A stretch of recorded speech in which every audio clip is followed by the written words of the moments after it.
கர்த்தருடைய நாமம் மகிமைப்படுவதாக.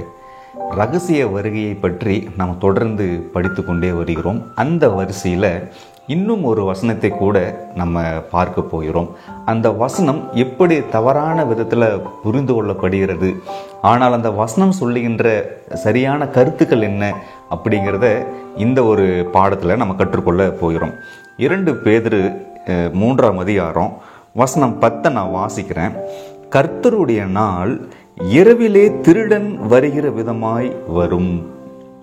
ரகசிய வருகையில் அந்த உபதேசத்தை பற்றி பேசும் பொழுது இந்த வசனத்தில் ஒரு பகுதியை மட்டும் அங்கே காட்டப்படுகின்றது. கர்த்தருடைய நாள் இரவிலே திருடன் வருகிற விதமாய் வரும் என்று இந்த ஒரு வசனத்தில் பாதியை மட்டும் அங்கே காட்டுறாங்க. நாம் ஏற்கனவே படித்தது போல கர்த்தருடைய நாள் என்பது மனுஷகுமாரனுடைய நாள் என்பது அது 2ஆம் வருகை என்பதை நம்ம முந்தின பாடங்களில் நம்ம படித்திருக்கிறோம். அப்படின்னு சொன்னால் இந்த 10வது வசனத்தில் கர்த்தருடைய நாள் இரவிலே திருடன் வருகிற விதமாய் வரும் அப்படின்னா 2ஆம் வருகை திருடன் வருகிற விதமாக, அது சடிதியாக, யாரும் எதிர்பார்க்காத நேரத்தில், எதிர்பார்க்காத வேலையில் ஆண்டவர் சடுதியாக இந்த உலகத்திற்கு 2வது முறை வருவார் அப்படிங்கிறத நம்ம புரிந்து கொள்கிறோம். எப்பவுமே பார்த்தீங்கன்னா ஒரு வேத பகுதியை நம்ம படிக்கும் பொழுது, சில வசனங்களை நம்ம வாசிக்கும் பொழுது அந்த வசனத்தினுடைய ஆழமான சரியான அர்த்தங்களையும் கருத்துக்களையும் நம்ம புரிந்து கொள்ள வேண்டும். அப்படின்னா வசனத்தை முதல்ல முழுமையாக படிக்க வேண்டும். 1, முழுமையாக படிக்கணும். 2வது அந்த வசனத்தினுடைய பின்னணி என்ன அப்படிங்கிறதையும் நம்ம புரிந்து கொள்ளணும். 3வது அந்த அதிகாரம் எதை பற்றி பேசிகிட்டே வருது அப்படிங்கிற அந்த வசனத்தின் முந்தின வசனங்களையும் படிக்கணும், பிந்தின வசனங்களையும் நம்ம படிக்கணும்.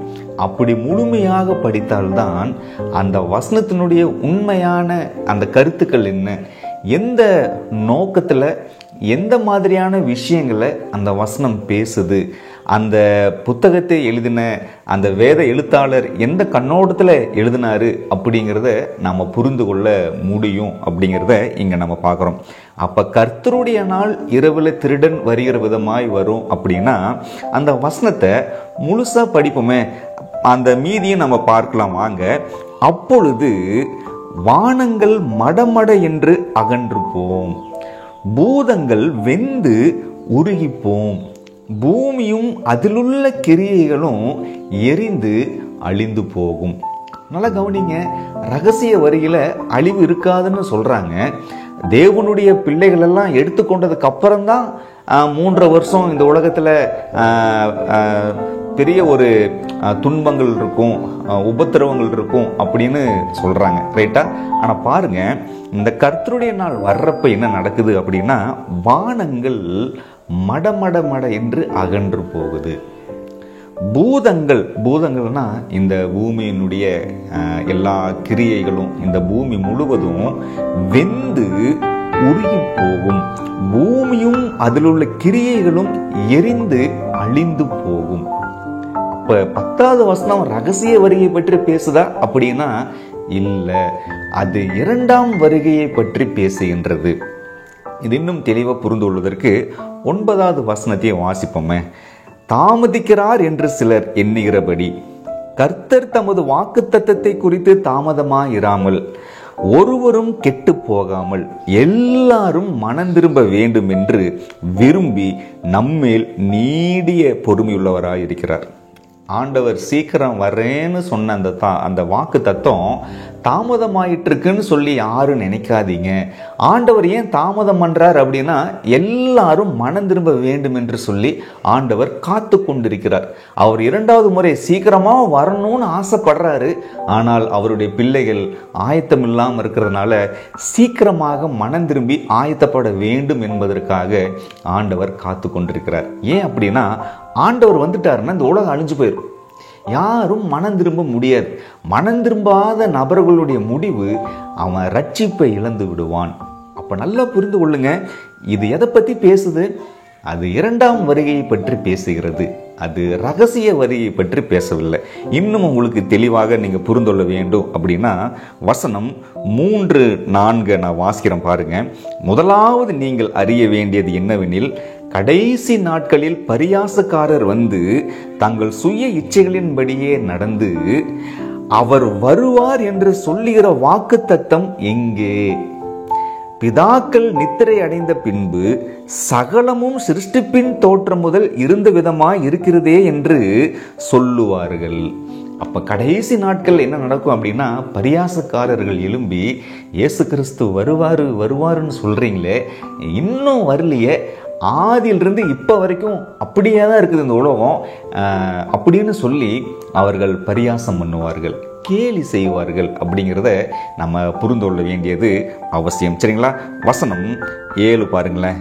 இப்பொழுது இருக்கிற வானங்களும் பூமியும் அந்த வார்த்தையினாலே அக்கினிக்கு இரையாக வைக்கப்பட்டு தேவபக்தி இல்லாதவர்கள் நியாயந்தீர்க்கப்பட்டு அழிந்து போகும் நாள் வரைக்கும் காக்கப்பட்டிருக்கிறது. முந்தின வசனத்தையும் படிச்சீங்கன்னா, நோவா டைம்ல எப்படி ஜலத்தினால உலகத்தை அழிப்பேன்னு சொல்லி அழிச்சாரோ அதே வார்த்தையின்படி இந்த முடிவு காலத்துல இப்ப நம்ம வாழ்ற உலகம் அக்கினிக்கு இரையாக வைக்கப்பட்டிருக்கு. ஆண்டவர் வர்றாருன்னு சொல்லிட்டே இருக்கீங்களே, இன்னும் ஏன் வரல அப்படின்னு பரியாசக்காரர்கள் வந்து கேட்பாங்க. அப்ப பாருங்க, இந்த 3ஆம் அதிகாரம் முழுவதும் எதை பத்தி பேசுது அப்படின்னா, இரண்டாம் வருகையை பற்றி பேசுது.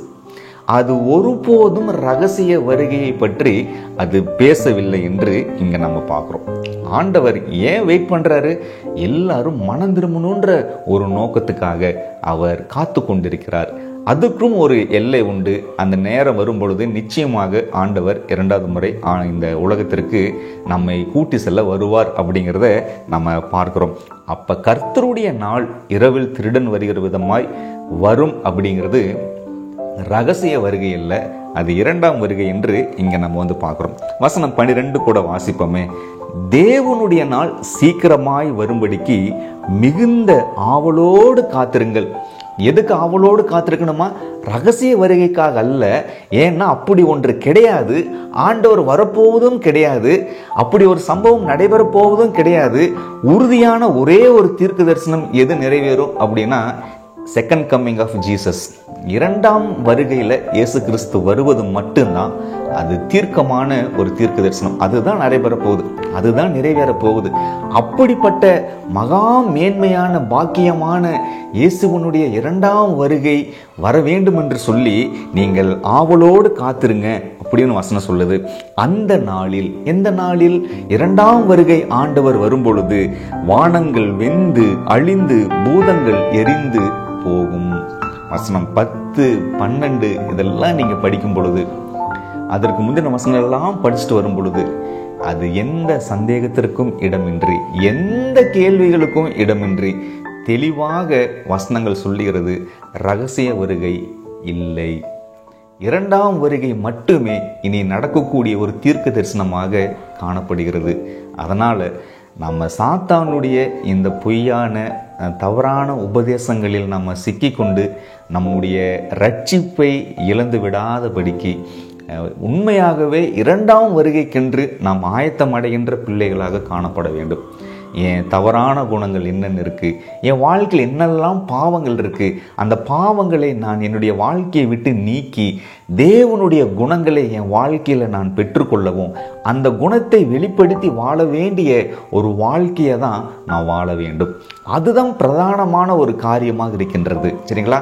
அதை விட்டுட்டு பாவத்தை பற்றின ஒரு எண்ணமும் இல்லாமல், மனம் திரும்புகின்ற அனுபவமும் இல்லாமல், நம்ம ரகசியமாக சீக்கிரமாக போயிடலாம் அப்படின்னு ஒரு போலியான ஒரு வஞ்சகமான நம்பிக்கைக்குள்ள நாம் சிக்கிக்கொள்ளாதபடிக்கு இரண்டாம் வருகைக்கென்று நாம் மெய்யாகவே ஆயத்தம் அடைவதற்கு தேவனுடைய பாதத்தில் நம்மை ஒப்பு கொடுப்போம்.